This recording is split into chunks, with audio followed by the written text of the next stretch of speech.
You're watching The 7 from WATE 6 on your side.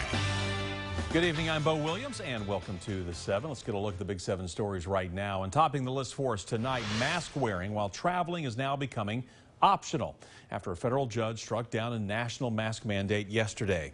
In response, the Transportation Security Administration announcing it will no longer enforce masks on planes, at airports, and other mass transit. Instead, the ruling frees airlines and mass transit systems to make their own decisions about mask requirements. Locally, American, Delta, and United all confirming on social media mask wearing on their flights is no longer required. We went to Knoxville's McGee-Tyson Airport today to hear what travelers think about the major reversal. As to be expected, well, some are masking up, others were not. It's excitement. It's way overdue. Way overdue. It's the first thing I saw in the news this morning. We're like, all right, that mask is not coming out of that bag. Yeah, for us, you know, masks are not really an inconvenience. My son our schools had a mask mandate for well over a year, and my wife's a quilter, so we have all kinds of great masks. We have sports masks and Star Wars masks and everything we could want.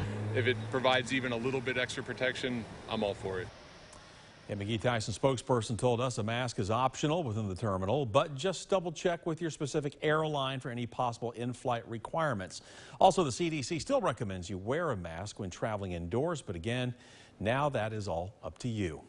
Well, that ruling by the federal judge also means masks are no longer required on CAT buses. CAT released a statement. It will not enforce masking up effective immediately. However, a mask will still be given to anyone who wants one.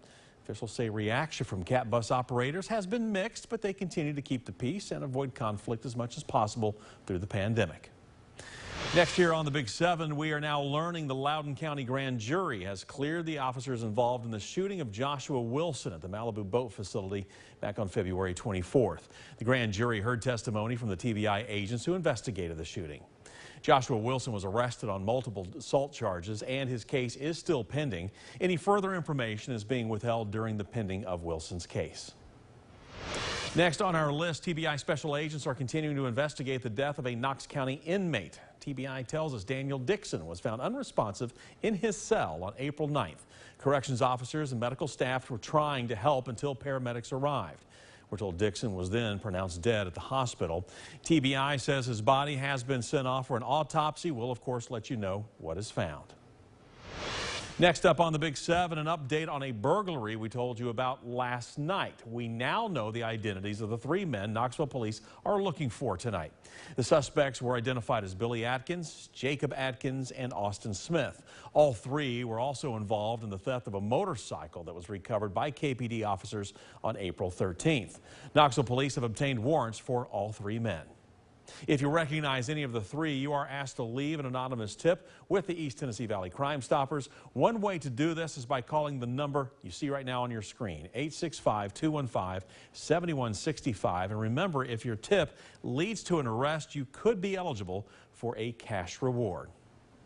Knoxville police are also investigating an ATM burglary at a Magnolia Avenue bank. I want you to take a look here for a moment at your screen and see if you recognize the person you see in this shot. This is one of 2 suspects police are looking for. They say early Sunday morning, the 2 broke into 2 ATMs at the ORNL Federal Credit Union and left in a stolen green Chevy Silverado.